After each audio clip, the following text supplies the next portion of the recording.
But I'm about to go to work, and I just had this on my heart. This one verse has changed how I have looked at every single problem in my entire life and every single bad thing that I'm going to go through ever. And I'm making this video so I can encourage someone else who's going through something to not let their problem consume you and to not feel like God is just, playing with you for fun, letting you suffer for fun, and that suffering is never for nothing. And this verse that I'm about to tell you gives even more emphasis to this. So like I said, friends, today we're going to talk about problems. We all have problems. We all have things that we're going through. And it gets really hard to not be consumed by our problems. And I, for one, can attest to the fact that the problems can be overwhelming. And especially if they start to stack on top of each other and you just really want to just scream and be like, what is going on? What is happening? Or like, what did I do? Like, what did I do? Or things like that. But there's a verse in the Bible that I want to share with you. And it's one of those verses that make you like stop in your track and like, hey, like, interesting. Like, it's one of those verses. Because I remember when I first read it, like, a long time ago. But like now it hits kind of different. And I'll tell you why it hits kind of different in a second. It's literally just a perspective shift. My boyfriend says all the time, life is all about perspective. And this verse just proves that it's literally just all about your perspective. And this verse is going to help you shift your perspective and see that your problems aren't the whole story. Like, it's not really just about the problem. It's about something much bigger that God is doing. So the verse is, it's James 1:2-4. And it says, consider it pure joy, my brothers and sisters, whenever you face trials of many kinds, because you know that the testing of your faith produces perseverance. Let perseverance finish its work so that you can be mature and complete, not lacking anything. Isn't it crazy that God wanted us to know to consider it joy when you're going through your trials and tribulations, when all the problems are hitting you, when life starts lifing? God says, consider it joy that you're going through those things.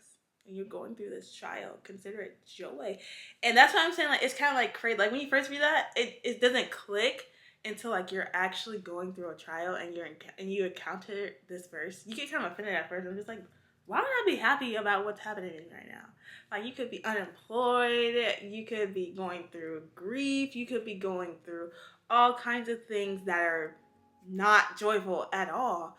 And for God to tell us to consider it joy, like, why would I consider any of this joy? First of all, James isn't saying that the trials themselves are good. I talked about this a little bit in my things I learned this year video, if you haven't seen that, but I wanted to make a specific video dedicated to it.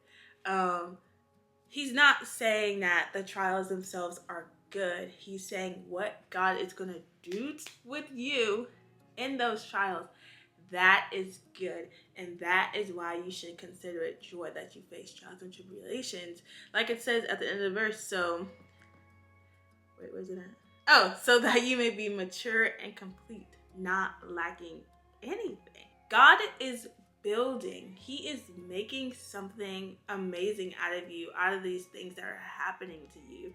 He's giving you maturity, strength, perseverance, things that no one can ever take away from you, no matter what happens to you. Like, those are things that are gonna keep you going. God is building that in you. And I also learned that God is doing something new in you with these trials. And it's so easy for us to just look at the trial and try to fix it per se, and try to figure out why this is happening. But this verse tells us simply the reason it's happening is so you will be mature and complete. God is building something in you. He's doing something good in you. And that, guys, is an honor. Literally, all the things that have happened to me this year have been so absolutely insane. absolutely insane. This is my third job this year. I quit my job. I was unemployed.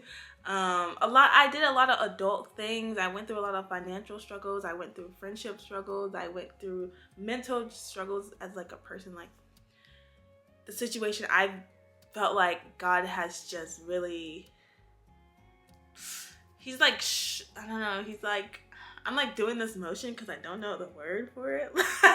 I want to say like he's weeding the bad things out of me through these trials. And I really, really haven't liked them. Like I said, it's always been my instinct to be like, why is this happening to me? Like, what is going on? Like, even when I was unemployed, there was even an instance like my car was messing up while I was unemployed, and I was like, are you serious? I was like, are you serious?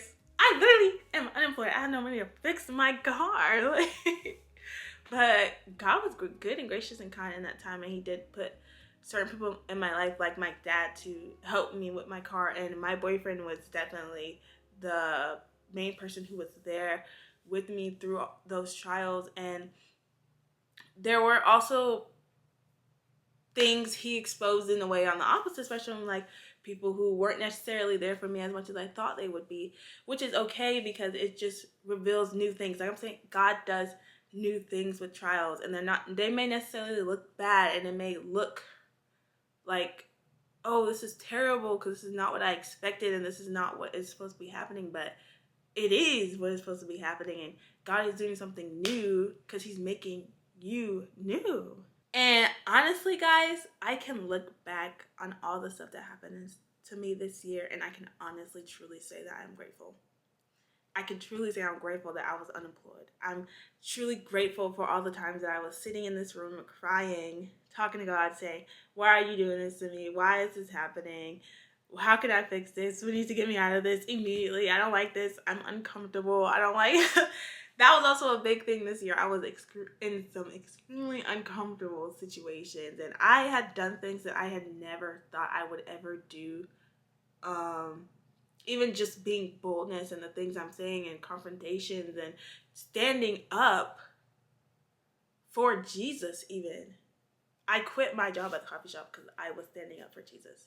That's what I did. That's why I quit my job at the coffee shop. And anybody with a brain would have just been like, oh, just stick it out. It's not that bad. There's worse jobs, blah, blah, blah. But I'm just like, it was just like I couldn't stay somewhere where I knew someone was using the name of Jesus just for like show, basically. But that's a different story for a different time. That happened, and it's in the past, and honestly, like I said, I'm grateful for that. I'm literally grateful for that. So the whole reason I'm making this video is so how can we apply this verse in our lives, so the next time you're going through something extremely uncomfortable, God has put you in a place that you don't like, instead of immediately just saying, why me, or why is this happening? Let's shift the perspective and say, what is God doing with me here? Because he's always doing something. Always doing something. Right now, my 9 to 5 feels so purposeless. Working at a bank, being a bank teller, it's not something I want to do. It's not something I've ever strived for. The 9 to 5 life is just like the opposite of what I want for my life. But this is where God has me right now. And even yesterday, I got a Christmas gift from one of the members who come in there. And he was just saying like how I always have joy, and even though I haven't been working there a long time, I'm always like in like a smiley like mood, and all that stuff, and how that made him give me like a Christmas gift. And he was saying thank you for always having such a great attitude and all that stuff. And it's just like even something little as that, it's just like this is not completely purposeless. Like you never know who's gonna come up to my window, and you never know what me just being myself and showing the love of God, no matter what no one's like says to me, yells at me, all this stuff, just being Jesus and showing Jesus, you never know what that's going to do for someone. And maybe that is just simply why I'm at the bank right now. That could simply be the reason why I'm at the bank right now. That alone in itself. But you never know. And I'm just saying, it's just a lesson for us to learn to look at the bigger picture, you know, because it's so easy for us to just look at, hey, I don't want to be here right now. I don't want to do this right now. I want to be somewhere else. But at the end of the day, this is where God has you. And if I was really like gonna take things into my hands and taking things into my control, I would have quit by now because I hate it. But I know God is going to open a door for me to what I really want to do, what I'm passionate about, which is this, and having my own business and things like that. He's going to open that door in his timing when he needs to open that door. So I'm not going to take it in my own hands and just almost put myself in another trial. Does that make sense? Like, you know, when I could just sit here and like say, I'm thankful for everything I've learned, and I've only been at the bank for like